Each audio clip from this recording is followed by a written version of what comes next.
किसी का क्वेश्चन था कि हम कंफ्यूज रहते हैं कि कौन सा मार्ग अपनाएं, क्योंकि हर कोई जो मिलता है वह कहता है हमारा मार्ग श्रेष्ठ है, हमारी संप्रदाय श्रेष्ठ है, तो क्या करें। तो इसका आंसर तो यही है कि हमें अपना विवेक जागृत करना चाहिए, अपने से विचार करना चाहिए, मनन चिंतन करना चाहिए, क्योंकि हर कोई अपने हिसाब से अपनी समझ से बात करता है।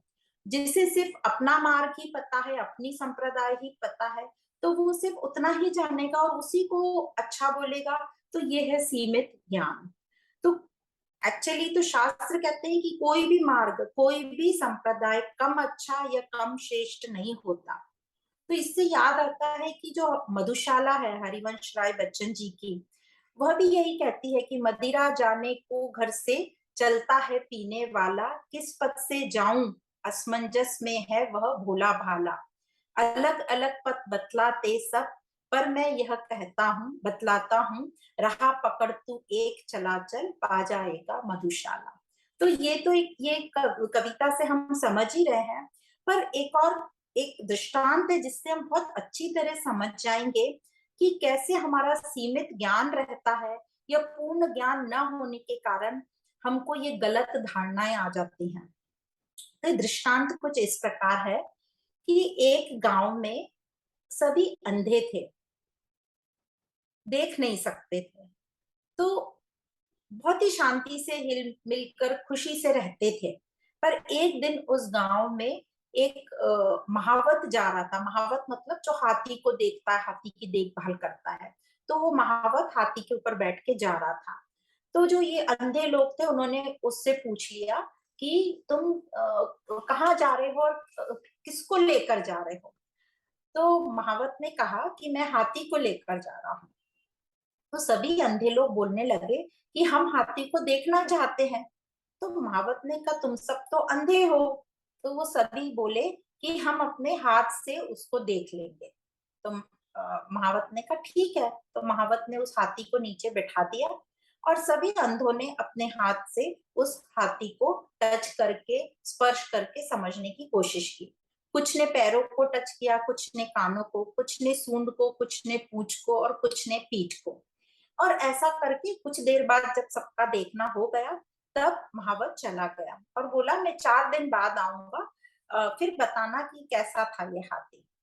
तो महावत चला गया। अब सभी ये जो अंधे लोग थे ये आपस में बात करने लगे। जिसने पैर को छूकर देखा था वह बोलने लगा वो हाथी जो है खंबे जैसा है। जिसने कानों को छुआ था वो बोलता है वो सुपड़े के जैसा है। जिसने सूंड को पकड़ा था उसने कहा कि वो हाथी तो पेड़ के जैसा है, पेड़ की जो ट्रंक होती है उसके जैसा। जिसने पूंछ को पकड़ा था वो कहता है कि हाथी तो रस्सी जैसा है। और जिसने पीठ को स्पर्श किया था वो बोलता है ये हाथी तो टीले जैसा है, घर का जो टीला होता है उस प्रकार है। और सभी झगड़ने लगे।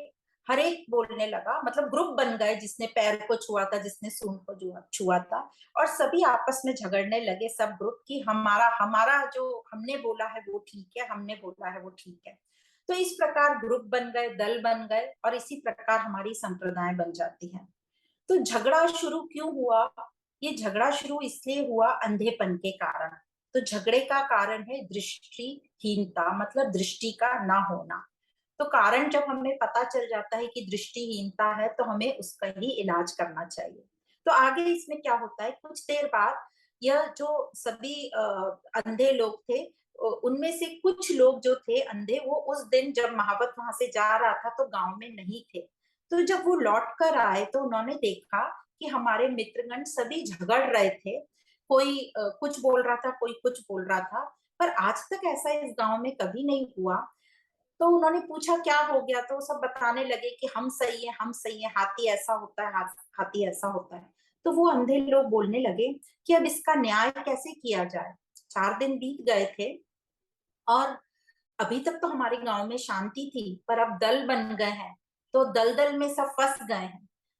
तभी महावत वहां से लौटा और महावत लौटा तो देखा कि यहाँ पे सब लड़ाई झगड़े चल रहे हैं। तो उसने पूछा क्या हो गया।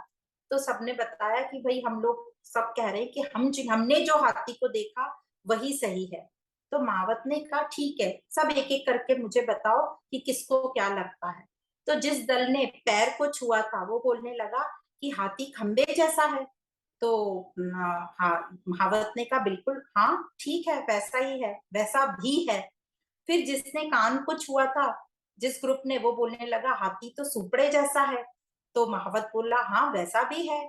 फिर जिसने सूंड को छुआ था, वो बोलने लगा, वो दल बोलने लगा हाथी तो पेड़ की तरह है।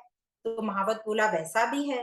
पूंछ वाले बोले रस्सी की तरह है, महावत बोला वैसा भी है। और पीठ वाले बोले टीले की जैसा है, महावत बोला हाँ वैसा भी है।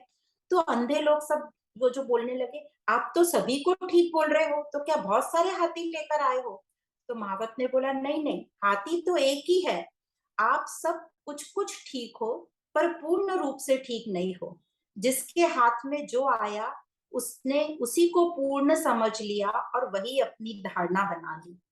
तो सही जानकारी के लिए पूर्ण रूप से देखना आवश्यक है। तो अंधे लोग बताए, बोलने लगे कि आप बताइए पूर्ण रूप क्या है। तो महावत बोला वह हमें बता नहीं सकता। तो अंधे बोले फिर वो कैसे होगा, हम कैसे जानेंगे हाथी कैसा है? तो महावत ने कहा उसके लिए आपको अपना जो अंधापन है उसको दूर करना होगा। तो जो ये अंधे लोग थे, वो बोलने लगे कि जब एक ही हाथी को तुम लाए हो, तो हमें ये अनेक अलग अलग तरीके से क्यों दिख रहा है? तब महावत ने कहा कि अपना अंधापन तुम्हें दूर करना पड़ेगा और पूर्ण रूप से जानना पड़ेगा।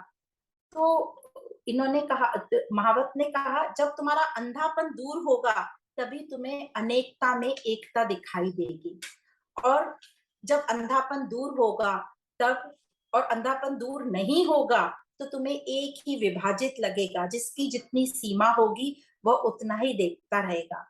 और दृष्टिहीनता मतलब ठीक प्रकार से दृष्टि नहीं होगी तो ठीक से दिखेगा नहीं, और ठीक से दिखेगा नहीं तो वही झगड़ा होगा। तो यही हमारी बात है। तो इस दृष्टांत में हमें दो चीज समझ में आई। एक, कि हमें पूर्ण रूप से ज्ञान होना चाहिए, हमें सीमित ज्ञान है, अपनी अपनी संप्रदाय का ही, वो भी ठीक प्रकार से हमें ज्ञान नहीं है, हम उसका विचार चिंतन करते ही नहीं है, और हमें थोड़े से ज्ञान से हमें लगता है हमें पूर्ण ज्ञान हो गया, और फिर हम इस झगड़ों में या अहंकार में आ जाते हैं कि सिर्फ हमारा ही जो मार्ग है या हमारी ही संप्रदाय है वही ज्ञानी है, बाकी सब अज्ञानी है। तो इसलिए सभी संप्रदाय एक ही को बताती हैं, पर हमारी समझ में कमी है, हम उस मूल को नहीं पकड़ पाते और अहंकार में आ जाते हैं और दूसरों को हम नीचा देखते हैं। तो इस प्रकार हमें भी अपना विवेक जागृत करना है। जिस भी राह पे हम चल रहे हैं उसको ठीक प्रकार से समझना है कि हर कोई, हर महात्मा, जितने भी महान ऋषियां हैं, सब एक ही बात कर रहे हैं कि वह एक ही है, बस रास्ते अलग अलग हैं। तो जो भी राह पे आप चल रहे हो, अच्छे से चलो, उसी पर मनन चिंतन करो, लगे रहो उसी पे, कंफ्यूज नहीं होना है हमें। अपनी मनन शक्ति को हमें तेज करना है, अपनी विचारशीलता को तेज करना है, ताकि हम उस राह पर ठीक प्रकार से चल पाए और हमें अपना उद्देश्य हासिल हो। तो ये था, ये जो कंफ्यूजन था उसका उत्तर। तो मुझे लगता है कि ये जो दृष्टांत बताया है ये काफी अच्छा दृष्टांत है, जिससे हमें ठीक प्रकार से समझ आ जाता है। तो हम हमेशा याद रखें कि अंधे लोग और हाथी, तो कैसे हमारा भी जो अंधापन है ये हमको ठीक प्रकार से देखने ही नहीं दे रहा है, जबकि सब कुछ क्लियर क्लियर बाहर है। और हमारे अंदर शास्त्रों में हमें बताया कि कैसे बाहर से हमें अंदर जाना है।